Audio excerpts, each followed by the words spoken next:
So, share ko lang. Link ko.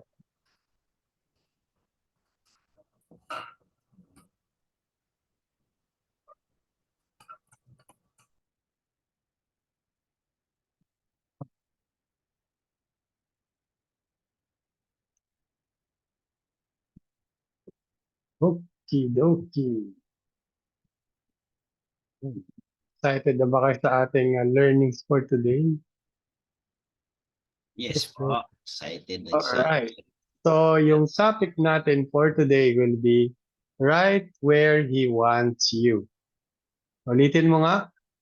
Right where he wants you. Okay, malinaw ba yung ano ko, yung audio ko? Yes, sir. Apo. Okay. Ayan. So, tayo. So, ito yung ating verse for today and we will be tackling Esther. So, sabi nga dito sa verse, you were made queen for a time like this. So, di ba, si Queen Esther ay naging nung king. Kasi nga napalitan dahil ayaw sumunod dun sa king ng queen.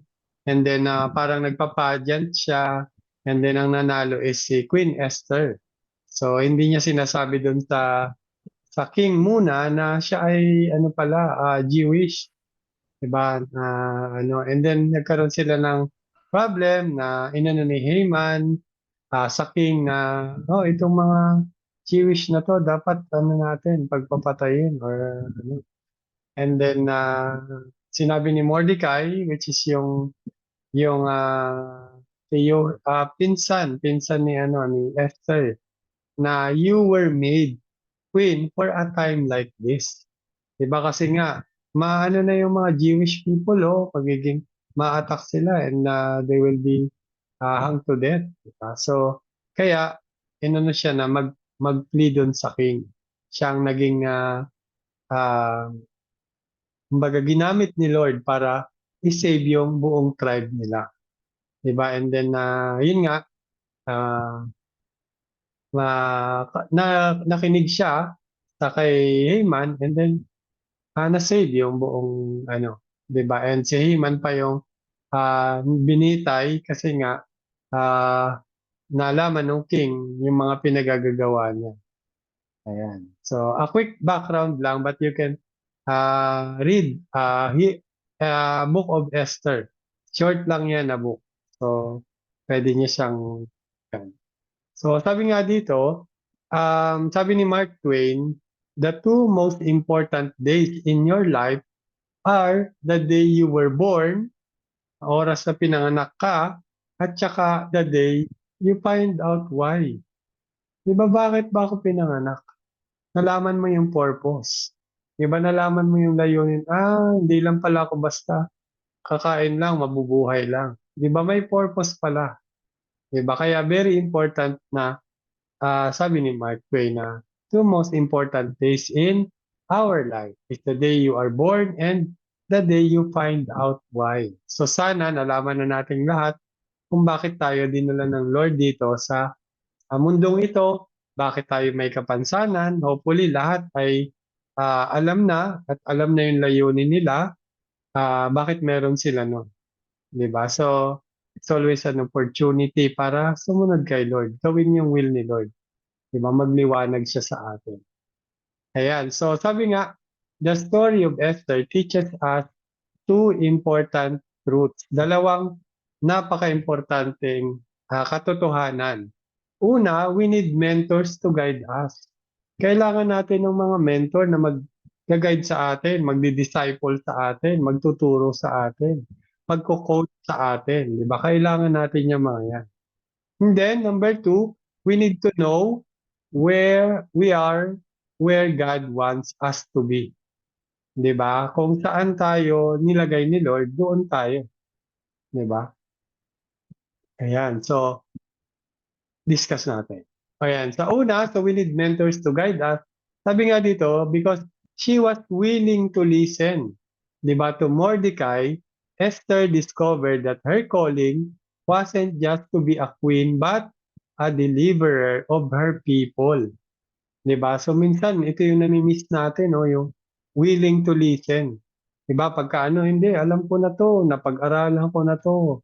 'Di ba, nasiyasat ko na yung mga maaaring mangyari dito, 'di ba? Uy, ito yung pinag-aralan ko or ito yung nakasanayan ko or ito yung turo ng parents ko, 'di ba? Sa mga mentors natin, be willing to listen. 'Di ba, makikinig ka and then you pray about it. 'Di ba, katulad ni Esther, nakinig siya kay Mordecai.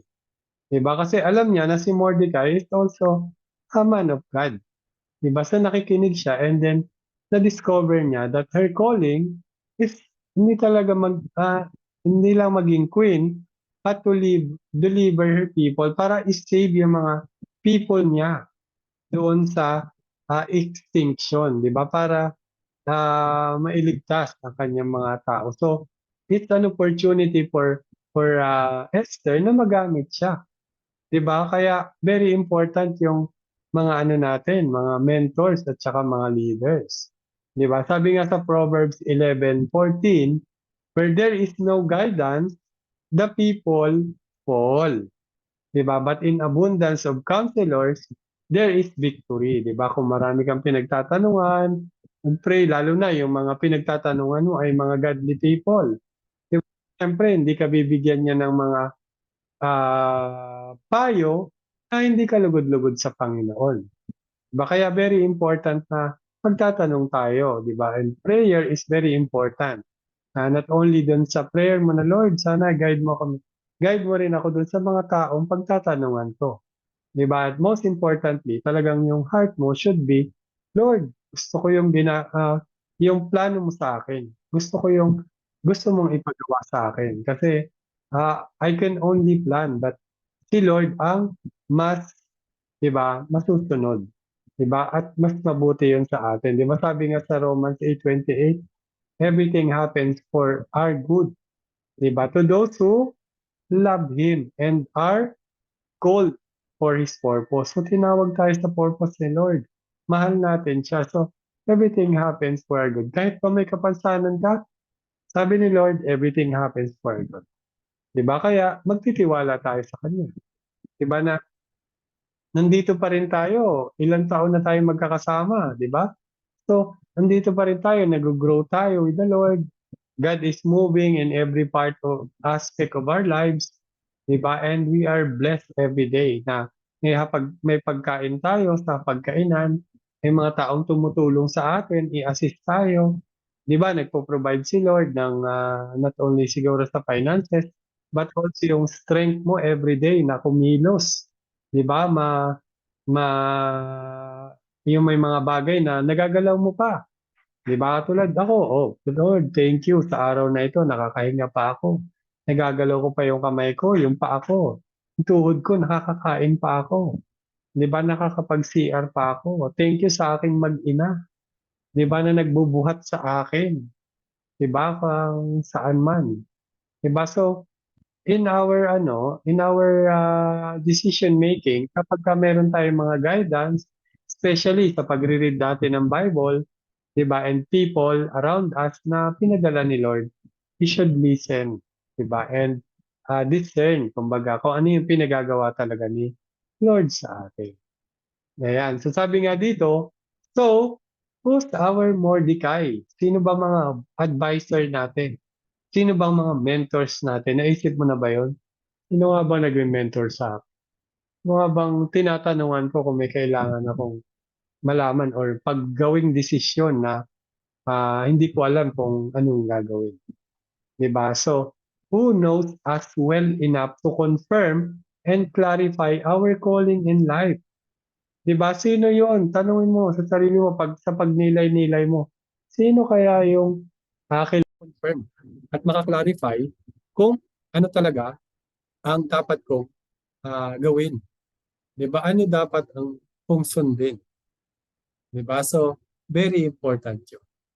Okay, and who loves us enough to challenge us when we get off track or strengthen and encourage us when we want to give up. Sino ba yung taong yun na because he loves me or she loves me, di ba, china-challenge na ako, no, itong gawin mo, Ito yung sabi sa Bible, ito yun, tinan mo, sa Proverbs, ayan, ba? So, sundin mo siya, ask wisdom from the Lord or everything, di ba, na pwede mong na talagang nililid ka niya kay Christ.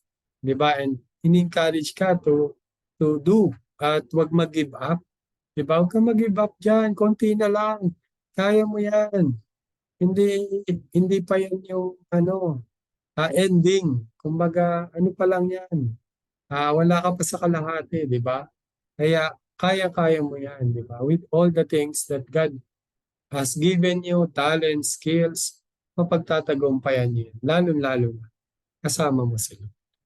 Di ba? And where we have blind spots, we need people with clear vision to speak into our lives. So very important yun na minsan, alam natin, hindi natin napapansin na mali na. Di ba? So nakikita ng mga taong nagmamahal sa atin yung blind spot natin. So blind spot, parang nito pag nagda-drive ka, di ba? Sa harap ka lang nakatingin, tapos may lugar doon na hindi mo kita. Di ba? So yung mga tao sa likod mo, or yung mga kasabay mo, makikita nila. Di ba? Yung mga hindi mo nakikita doon. And kaya very important that you listen, di ba? To your mentor, to your coach, to your spiritual leader. Diba? Very important. Kaya kapag ka nagsabi sila, makikinig tayo. Diba? And of course, always with prayer. Diba? You always consult the Lord. And then, before you make a decision. Amen? So, we need mentors to guide us. Sabihin mo nga, we need mentors to guide us. Ayan. So, number 2, we need to know where God wants us to be. Diba? So, katulad dito, Mordecai, Esther's cousin, challenge her and change her life by saying, it could be that you were made queen for a time like this. Talagang, alam mo yung kumbaga sa encouragement, push na push yun sa taas. Diba na, wala ka dyan for, wala lang. Yung naging queen ka for such a time like this. Diba? Ngayon, kung tayo may mga kapansanan tayo, diba? Pinanganak tayo sa ganitong age na may internet na makakapag-fellowship tayo sama-sama. Diba? Na makakapag listen to preachings tayo na online. Diba? Na makakapag-read tayo ng Bible anytime. Nandun silang sa cellphone natin. Diba? Makakapagtrabaho tayo online. Kahit nasa bahay lang, nakakapagtrabaho. Or nakakapagtawag doon sa mga taong gusto nating sharean ng Bible, ng verse, di ba? Or ng devotion, or most especially, yung gospel. Di ba? So, we are in a time like this. Di ba? Na kahit ikaw ay nakasa wheelchair ka lang, di ba? It could be, di ba? Ikaw ay tinawag today for a reason. And that's for His purpose. Hindi ka ba nagtataka, hindi tayo pinanganak doon sa time na nandun si Hitler? Di ba baka kinatay na lahat tayo? Di ba kasi doon, pagka may kapansanan ka, wala. Kill ng kill lang, parang ganun. Di ba? Kaya we are so blessed that we are in this generation. Di ba? Huwag mong kakalimutan na plinano ni Lord. Di ba sabi nga, hindi pa tayo pinanganganak. Alam na ni Lord, may plano na siya sa atin at paglalagyan natin. Ano man yung pagdadaanan natin. Kaya, para sa akin is, don't miss the opportunity na ginagamit ka ni Lord. Di ba? Sa mga kakwentuhan mo sa social media, sa group chat, kung saan ka nandun. Di ba? Or sa mga pinapalo mo na ng mga tao, di ba? Try to share them the gospel. Try to reach out to them. Madali lang tumawag ngayon kahit nasa ang sulok ng mundo. Pwede mong tawagan, kausapin. Share mo yung Bible, share mo yung experiences mo, share mo yung testimony mo.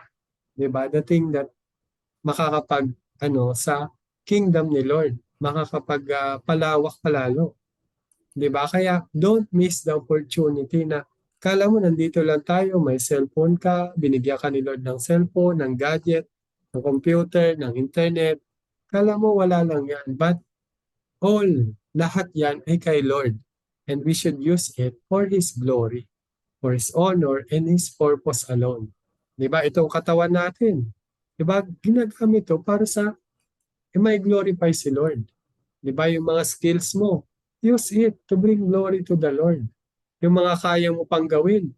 Di ba? Focus ka dun sa kaya mo pang gawin. Di ba? May mga writer tayo dito, may mga musician, nakakakanta, nakakapag-text, nakakapag-voice artist, and a lot more. Di ba? Use it to bring glory to the Lord. It's always an opportunity to serve the Lord with all the things that you have at the moment. Di ba? Lagi nating sinasabi, kung anong meron ka ngayon, sapat lang para sa mission mo ngayon. Di ba? Kaya huwag ka na maghanap ng sana may ganito ako para makaganito ako. Di ba? Hindi. Kung ano yung meron ka, sapat lang yun para gawin mo ang pinagagawa sa iyo ng Panginoon. Amen? Yan.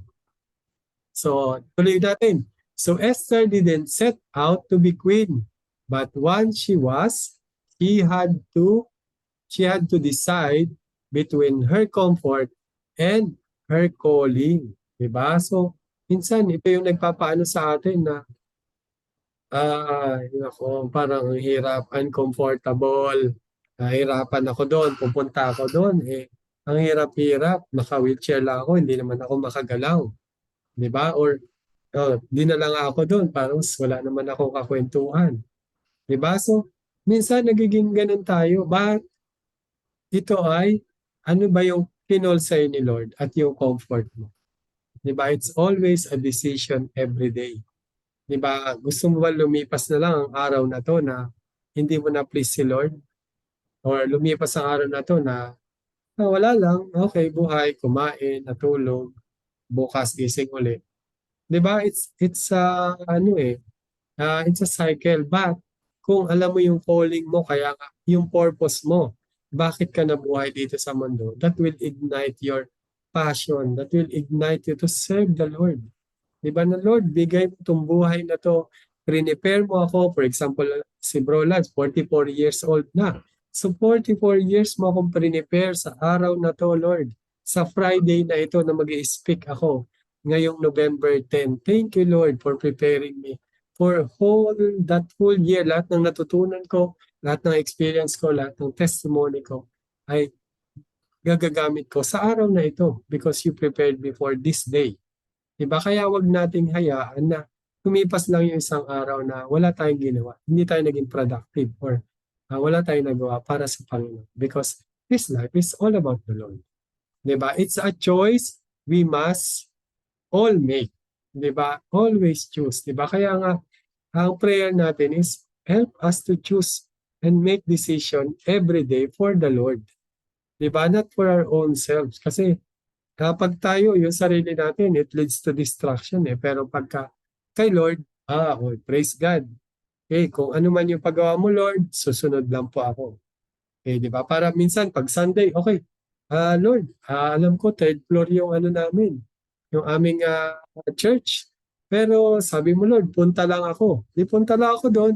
And then si Lord nang bahala. So nandun na ako sa baba. May madadaanan ako na isang brother. Uy, akit ka na ba? Yes bro. Sandali lang, tatawag ako. So tawag na siya ng 3 pa. So 4 na sila. Bubuhatin na ako, tataas yung hagdan. Okay, sige po, lock nyo po muna. And then dito po yung hawak sa isang wheelchair. Dito po sa unahan. And then dyan po sa likod. Ayan, sige po. 1, 2, 3, buhat. Diba? Unti-unti. Okay, first floor, pahinga muna. And then 1, 2, 3, buhat ulit. Second floor, okay, pahinga muna. Unti. And then third floor last. Di ba nakarating? Because God provides. Di ba? Because God always take care of us. Di ba? Ang tinatanong sa atin is, ano bang iniintay mo? Comfort, pinag-aanuhan mo? Comfort o yung calling mo? Sa bahay, comfortable ka na nga lang. O mag-aano ka lang, nood ka lang ng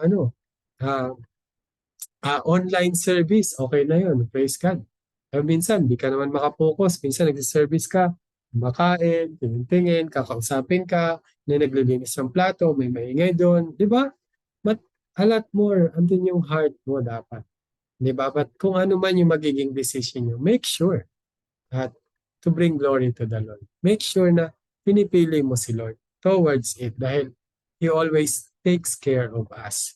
Diba? So for us, it's always our choice. Naalala niyo yung ating mga previous God's sovereignty and man's responsibility.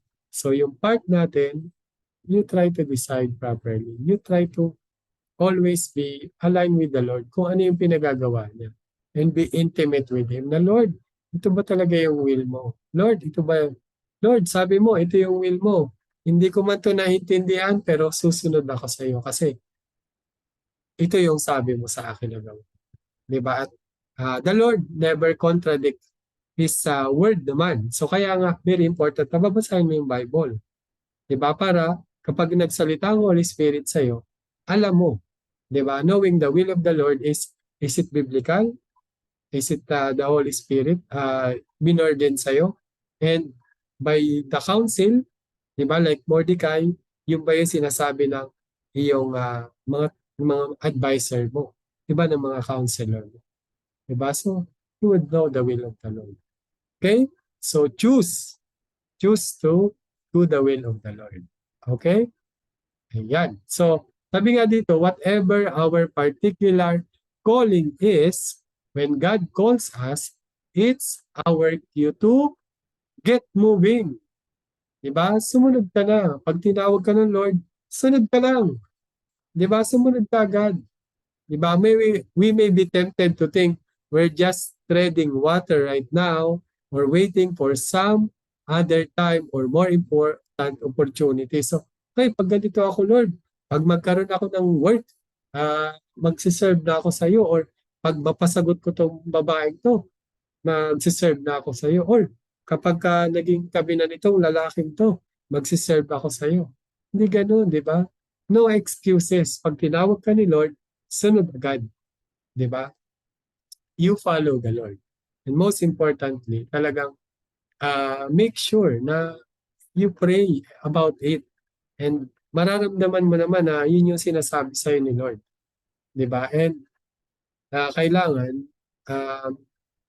very important na you prayed about it and you do the first step. Kasi yung first step lagi ang pinakamahirap eh.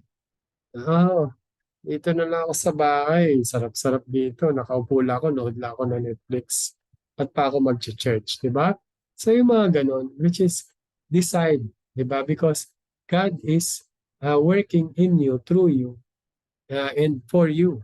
Diba? Kaya never miss an opportunity to serve the Lord. No excuses. Diba? Huwag ka nang mag-excuse na okay kasi may ganito ako or wala akong ganito or mahirap doon, wala akong ganito. Just, Lord, gusto kong sumunod sa'yo. So help me na sumunod.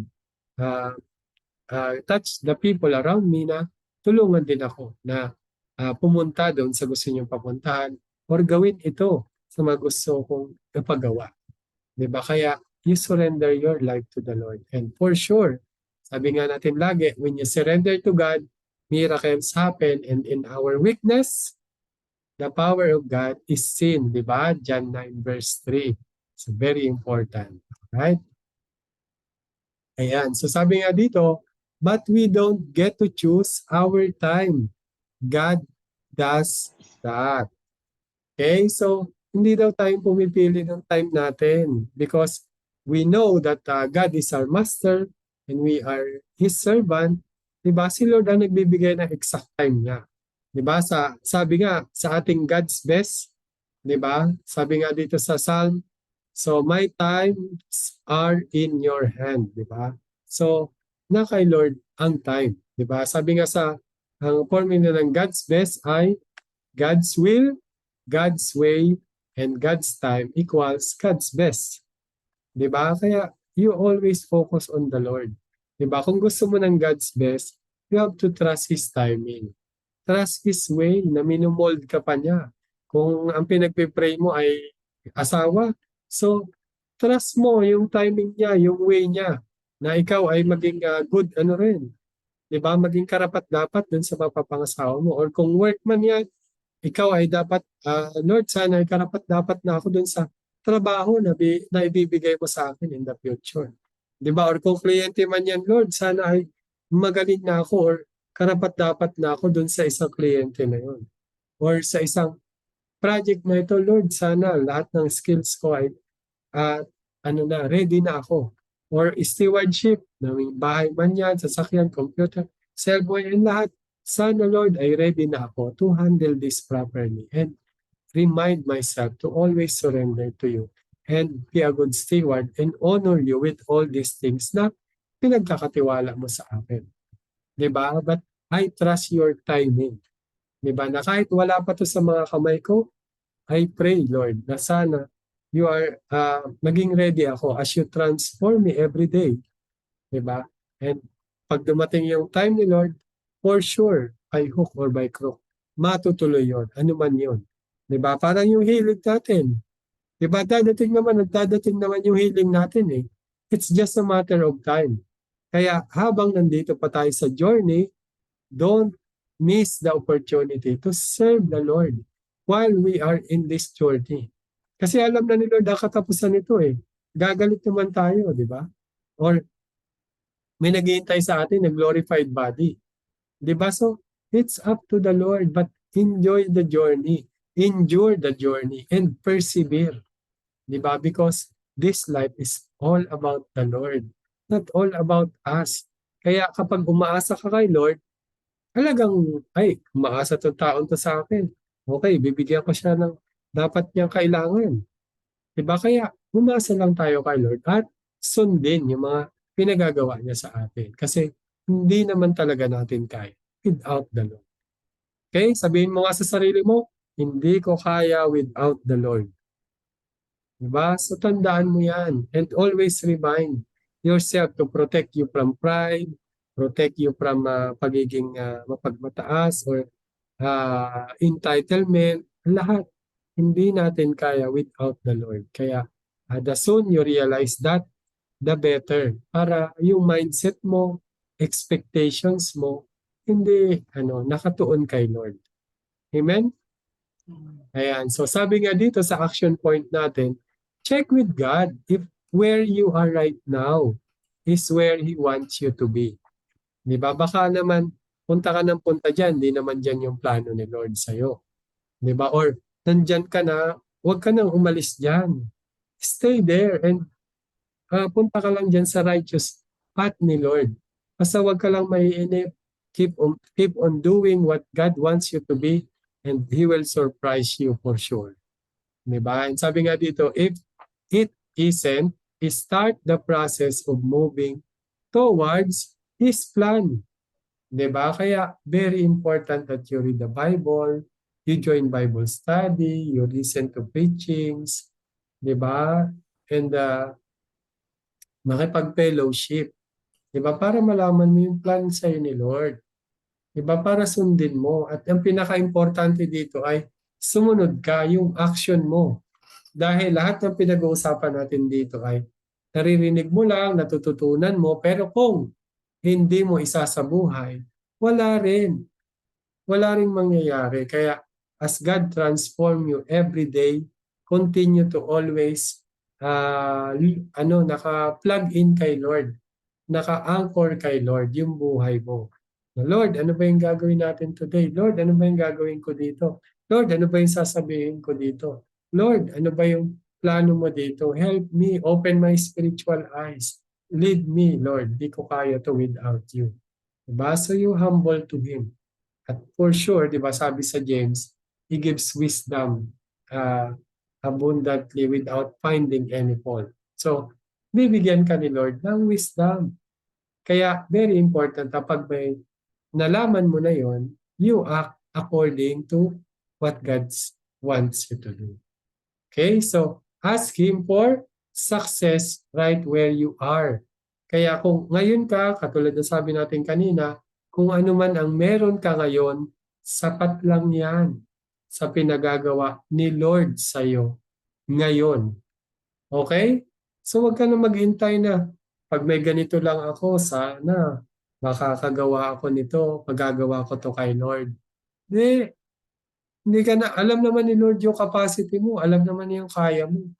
Diba? Wala nang pagsubok na hindi natin mapagtatagumpayan dahil alam ni Lord yung capacity natin, yung hilatsa natin, na alam ni Lord yung ating yung pagkakagawa niya sa atin, di ba? Yung capacity. So, trust Him. Di ba? Very important to always naka-anchor kay Lord. Okay? So, always check with God. Okay, sabihin mo nga, check with God kung nandito ba talaga ako sa place where He wants me to be. Amen? Yan yung Amen. action point natin. And sabi nga dito, katulad ng lagi kong sinishare, I'm in the right time, in the right place where God wants me to be. Diba? So, I'm going to let His light shine through me. So, it's always an opportunity. Tulad ng picture namin, okay, malakas ako dati, and then, ngayon, naka-wheelchair, pero it's still an opportunity. No? Nagka-disability ako naman ay nakilala ko na si Lord. Pero yung will ni Lord ang gusto kong sundin eh. 'Di ba? Hindi naman talaga kaya, may mga struggle pa rin ako. Minsan nagrereklamo pa rin ako, Lord, hirap-hirap naman ito. Nagkikwentuhan lang kami ni Lord. Lord, tulungan mo naman ako dito. Lord, may masakit sa ganito ko, tulungan mo naman. Heal mo naman ako, Lord. 'Di ba? Thank you, Lord, for healing me.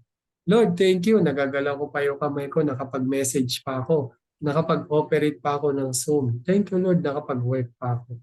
Diba? But above all, I surrender this life to you. Diba? And it's your timing. It's your way. I'm in the right time, in the right place where you want me to be. So, I will try and try and try to do my best to bring glory to your name. Diba? And we always said, this life is not all about me, but all about the Lord. He is my master and I'm His willing servant. So, serve lang. 'Di ba? The master, 'di ba? Ang servant, wala ka namang karapatan. Sunod ka lang kung anong sinabi. 'Di ba? I-let down mo yung karapatan mo. 'Di ba? As Christ died for us, we live for Him. 'Di ba? Na ang buhay natin, it's all about the Lord. The Lord, our master, ano ba yung gusto mong gawin sa buhay ko? Diba? And He sustains everything to us. Diba? Kaya tiwala ka, buong tiwala. Diba? Sabi nga sa Proverbs 3 verse 5 to 6, trust the Lord with all your heart and do not lean on your own understanding. In all your ways, submit to Him and He will make your path straight. Diba? Kaya serve ka lang kay Lord. Always take an opportunity na makapag-testify, may glorify si Lord, kahit konting praise God lang, or may na-achieve yung mga tao sa paligid mo. Oy, I'm happy for you, praise God. Dahil talagang natutuwa ka naman na binibless sila ni Lord. Diba? At ikaw din, nabibless ka ni Lord na nakakapag-celebrate ka with them. At ikaw din, bibless ka sa mga pwede ka pang magamit ni Lord sa mga bagay na gusto niyong ipagawa at sa napakalaking magandang plano niya sa mundong ito at sa mga tao sa paligid mo. Okay? Kaya narinig mo tong message na to dahil kailangan mo para sa masunod mo siya. Di ba mamaya pagkatapos mo sa family mo, oh, I love you, mahal ka ni Lord Jesus. Sana naipapakita ko rin sa iyo si Christ. Di ba? I'm be a blessing to you. Maging pagpapala ako sa iyo at sa mga ginagawa dito sa bahay or sa work. Diba? It's always an opportunity to be a witness, to bring glory to the Lord, and to show God's goodness sa ibang tao. Kaya continue to serve Him, not only sa akala mo, sa church lang, not only, kung nasan ka ngayon, you can serve the Lord. Diba? Ultimong pag-send lang ng message dun sa mga hindi mo, sa mga alam mo na hindi nakakakilala kay Lord. It's a ministry na. Diba? It's for the Lord na. Diba? O tawagan mo siya, bro, pinag-pray kita, or pwede ba kitang ipag-pray or sis? Diba? With this, it's always an opportunity to do the will of the Lord. Kaya we have 24 hours per day, and then usually yung 8 hours pa nun pagtulog. Diba? Don't forget na makipag-usap kay Lord and gawin yung will ni Lord and continue to shine. Diba? Na magliwanag si Lord sa'yo, sa mga tao sa paligid mo. Kasi hindi naman talaga natin kaya without the Lord. Kaya remind yourself. Diba? Turo ka sa taas, master, and then turo sa'yo, servant. Remind yourself all the time, ourselves, that He is our master, I am the servant. The servant surrendered to the master's will. Amen? Nakatulog na yata Ayan. Amen. Praise God. So, Amen. Bless God. ito yung ating magiging discussion question today. So, kamusta ka naman ngayon? Kamustahin mo lang siya. Kamusta ka ngayon? Ano man yung happy ka ba? Lungkot ka ba? Ano ba yung struggle mo? Ano ba yung celebration mo? Kamusta ka? Diba kasi minsan nakakalimutan natin yung tanungin. Diba? And we know na ay may kanya-kanya tayong struggle. Kaya especially tayo may mga kapansanan. Diba? Yung lahat, even naman yung wala kapansanan, may kanya-kanya ding struggle. At bilang tao, kamustahin? Diba?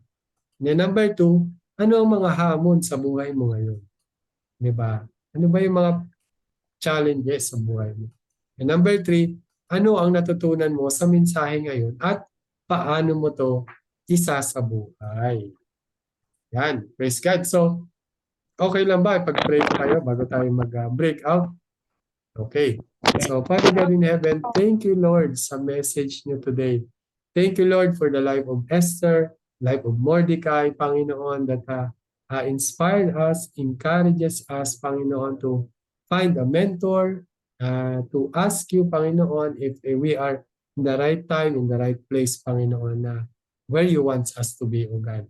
Sana, Lord, nagagawa namin yung will mo at napiplease namin kayo every day, every moment of our lives, Lord. Hindi po namin to kaya without you, Panginoon. Kailangan po namin ang tulong ninyo, O God. Thank you, Lord, sa lahat ng mga gagawin niyo pa, magagandang bagay at inihanda, Panginoon, para sa amin sa buhay na ito, Panginoon, at sa mga mahal namin sa buhay. Thank you, Lord, and continue to empower us, Lord, na masunod, to be obedient to you, Panginoon, no matter what, O God. Help us na walang mag-excuse, but more so, to obey at sumunod lamang sa inyo. Maraming salamat, Lord, and we surrender you our breakout. Kayo po yung manguna, pumagitna sa bawat isa, at magkaroon kami ng fruitful na fellowship sa bawat isa. Thank you, Lord, and we ask this, we give thanks, in Jesus' name, Amen. Amen. Praise God. Amen. Amen. All right. So, bago tayo break Thank out you po, Sir Lan. Thanks po. tayo. Ayan, para minsan kasi nawawala na yung para may picture tayo. Okay, so smile, smile. Open dun sa, pwedeng mag-open yung cameras. Doon naman po sa hindi, okay lang po. Okay, no pressure. Alright, so smile, smile. 1, 2, 3. One more. Ayan. Nag-open pa. Praise God.